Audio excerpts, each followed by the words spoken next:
محاذ جنگ جزیرہ نما گیلیپولی، ایک طرف برطانیہ اور اتحادی فوج کا انبوہ کثیر ہے، دوسری طرف اہل ایمان ترک فوج کی تعداد قلیل ہے۔ ایک طرف باطل فوج طاقت اور رونت کے نشے میں مخمور ہے، دوسری طرف ترک فوج ایمان اور یقین کی قوت سے معمور ہے۔ جناب صدر درہ دانیال کے قریب کھڑا انگارۂ خاکی مصطفیٰ کمال پاشا یہ منظر دیکھتا ہے تو غلامی کے تصور سے کانپ اٹھتا ہے۔ وہ اتحادی فوج کے ہاتھوں ترک فوج کی پے در پے شکست کے اندوہناک مناظر یاد کرتا ہے تو اس کی آنکھوں میں خون اتر آتا ہے۔ وہ اپنی بے سر و سامان ترک فوج سے کہتا ہے، سپاہیوں یقین رکھو، آج ہم لڑنے نہیں مرنے آئے ہیں۔ خدا کی قسم ہم گیلیپولی کو کافروں کی طاقت اور رونق کا قبرستان بنا دیں گے۔ ہم مر جائیں گے مگر ترکوں کو غلام نہیں بننے دیں گے۔ علی وقار پھر چشم فلک نے یہ نظارہ دیکھا کہ وہی بے سر و سامان ترک فوج اس ایمان، یقین اور استقامت کے ساتھ لڑی کہ 1 سال تک برطانیہ اور اس کے ہواریوں کو گیلیپولی میں شکست کی دھول چٹاتی رہی، اپنے خون دل سے آزادی کے رخ برگ گلاب کو نکھارتی رہی، اور یہ بات جبین عالم پر رقم کرتی رہی کہ جب اس انگارۂ خاکی میں ہوتا ہے یقین پیدا تو کر لیتا ہے یہ بالوں پرے روح الامی پیدا۔ جناب صدر، یہ بات ناقابل فراموش ہے کہ تقریباً 1000 سال تک اہل ایمان کی سطوت کا پرچم ہندوستان کی فضاؤں میں لہراتا رہا۔ ہر راجہ داہر، رامپال اور پرتھوی راج ہماری شمشیر آبدار کے سامنے اپنا سر جھکاتا رہا، مگر پھر ہوس اقتدار نے ہمارے دلوں میں حرارت ایمان کو کم کر دیا، ہماری جبین ناز پر عزم و یقین کی چمک دمک کو مدھم کر دیا۔ پھر انجام یہ ہوا کہ وہی ہم جو غالب تھے مغلوب ہو گئے، وہی ہم جو حاکم تھے محکوم ہو گئے، وہی ہم جو ہر ظالم کے ہاتھ کاٹتے تھے مظلوم ہو گئے، وہی ہم جو ہر جابر کو للکارتے تھے مجبور ہو گئے۔ علی وقار ہم سے تخت دہلی کیا چھینا گیا، ہم سب یاسیت، قنوتیت اور بے یقینی کے اندھے کنویں میں گر گئے۔ ہمارے ایمان کا آفتاب خوف اور ناامیدی کی گھنگور گھٹاؤں میں گم ہو گیا۔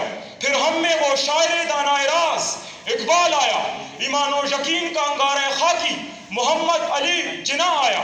وہ اپنے یقین اور عزم صمیم کی شمشیر جوہردار کے ساتھ کارزار سیاست میں اترا، غیروں کی مخاصمت اور اپنوں کی مخالفت کے سامنے چٹان بن کر کھڑا رہا۔ اپنی گفتار دلبرانہ، کردار قاہرانہ اور تب و تاب جاودانہ سے ہر دشمن کو پچھاڑا، تاریخ کا دھارا موڑا، ہندوستان کا نقشہ بدلا اور ایک آزاد ملک پاکستان بنا کر دکھایا۔ اور یہ حرف راز ہم سب کو سکھا گیا کہ جب اس انگارۂ خاکی میں ہوتا ہے یقین پیدا تو کر لیتا ہے یہ بالوں پرے روح الامی پیدا۔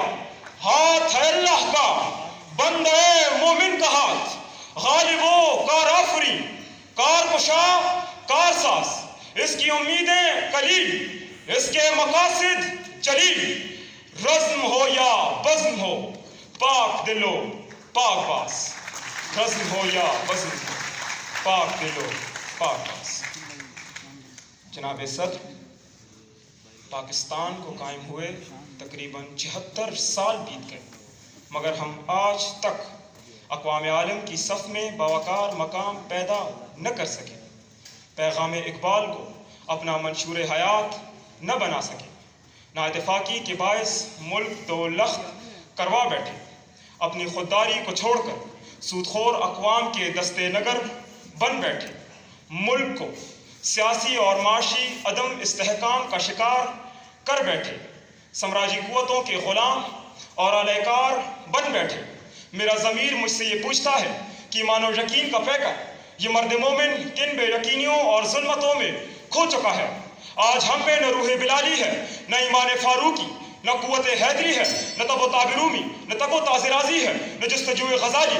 کبھی ہمارے سامنے غربت و مہنگائی کا طوفان ہے تو کبھی فرقہ واریت اور دہشت گردی کا سیلاب. مگر علی وقار، اس سب کے باوجود بھی ہم مایوسی اور خوف کا شکار کیوں ہو؟ ہم اپنے دلوں میں حرارت ایمان پیدا کیوں نہ کریں؟ اے نوجوانوں، تم اس قوم کی امید ہو، تم اس قوم کا فخر اور یقین ہو. تمہاری آنکھوں میں ہیں عزم و یقین کے ہونکتے گرداب. تم ہو سورماؤں کے گرجتے شباب.